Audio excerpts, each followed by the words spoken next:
Hello again, and for today, I'm gonna have to start off with a giant apology. I've been way too long gone. I was expecting to only be gone a week, and then my normie wage slave job really dug into my time. So I apologize for not having had made lots of videos recently. Really couldn't have avoided it. So with that being said, I figured I just do a commentary that isn't really scripted, isn't really talking about anything very specific, except for just kind of catching up on current events and figuring out where I stand on a lot of things. As most people who watch this channel know, I will be voting for Donald Trump come Tuesday.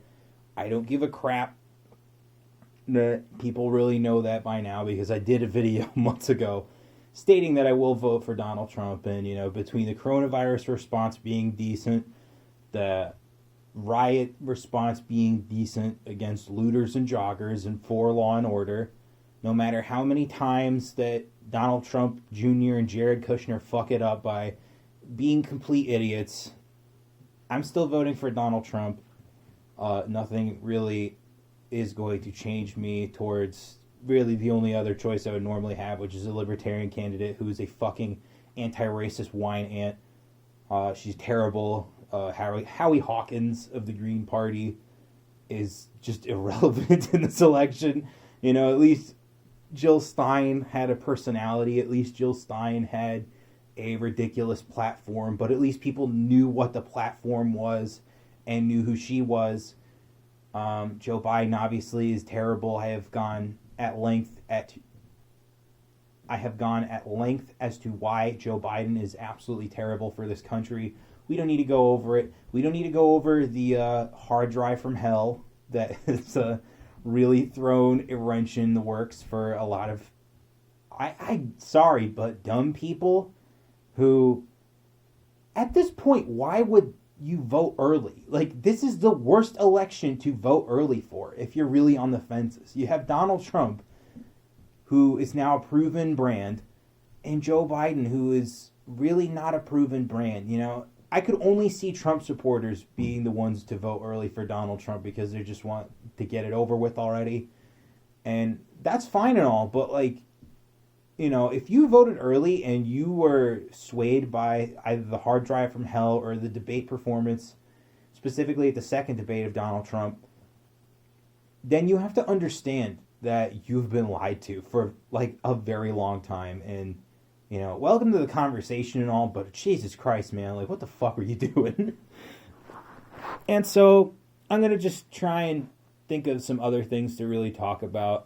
In my area, the coronavirus situation may or may not be getting worse. I recently went and picked up some comic books, and my local comic shop owner was essentially saying that he's very concerned that we're going to be locked down at some point in December, which I think he might be a little bit hyperbolic in that fact, but who fucking knows with the area I live in the ridiculous blue state, surrounded by at least one major blue state.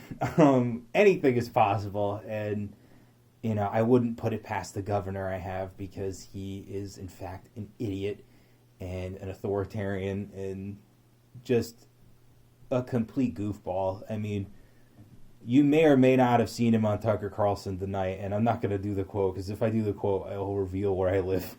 But oh my goodness, he made an absolute fool of himself. And as a result, I am just counting the days till the election happens. I am hopeful that things might turn around here. We have a strong congressional candidate, I think anyway.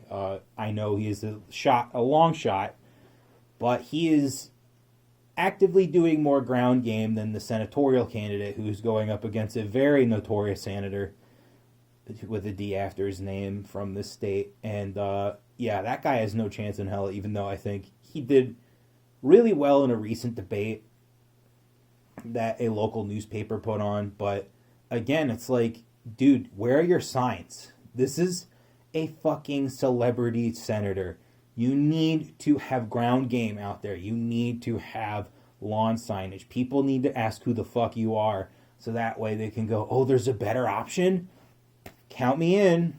You can't just rely on people hating the senator. This is exactly what the left is doing with Joe Biden. They are counting on people saying, I fucking hate Donald Trump, I want him out of office, and they're sorely going to lose. It's almost a guarantee at this point. Now, there is something to talk about with the election and Joe Biden winning, and I, at this point, totally believe in Darren Beattie's theory of color revolution being enacted on here. The CIA has done it multiple times throughout multiple Eastern European countries. They've done it in the South Americas. They've done it all over. And I don't see any reason as to why not they will fucking avoid using it on the home turf, on the home territory, because the deep state and all of these bureaucrats, all of these globalists do not like Donald Trump. And if Donald Trump wins, he will enact fucking scorched earth on these people, because at that point he has nothing to lose, because he doesn't have to run after this. So he can do whatever the hell he wants. It's essentially what people thought Barack Obama was going to do with a second term, except Barack Obama just doubled down on fucking neoliberal globalism to the nth degree and didn't really do much beyond what he had already started doing in his first term. So, again, I wouldn't put it past Donald Trump. I definitely believe in the theory that Stephen Miller has a giant drawer full of executive orders just waiting to be signed off. I mean, if the right could successfully push Amy Coney Barrett through the confirmation process in the speed that they did, at this point, I think Donald Trump is enough of a political power player to know how to play the game. And he's been playing the game pretty effectively. So I guess I'm just going to see as to what happens there. But in conclusion, I'm feeling really confident about the election so far. I think everything has gone right, even down to the fact that Donald Trump got the coronavirus and just like had it face right through his fucking system, man. I mean, that shit was so funny how short that lasted. I was even talking to some guy at one of the locations I go to work at, and he was saying how, like, oh yeah, Donald Trump just did that as a fucking stunt. And I'm like, I don't know, man, that'd be a ridiculous stunt if it was a stunt. But with the way that things get leaked to the media, we would find out by now. So, I don't know. Anything is possible, but at this point, I'm willing to say that we have this in the bag, but if you're going to vote for Donald Trump, you have to do it very soon. If not, just go out on voting day and let your voice be heard, because this is the fight of our lives. I know everyone loves to say that this election is the most important election, but I truly think that if Donald Trump loses this election, it is a referendum on nationalism, it's a referendum on populism, it's a referendum on economic nationalism specifically, and we are going to see Conservative Inc. try to take back the party that was theirs before Donald Trump came in and just steamrolled all of their candidates. And you're going to see all of the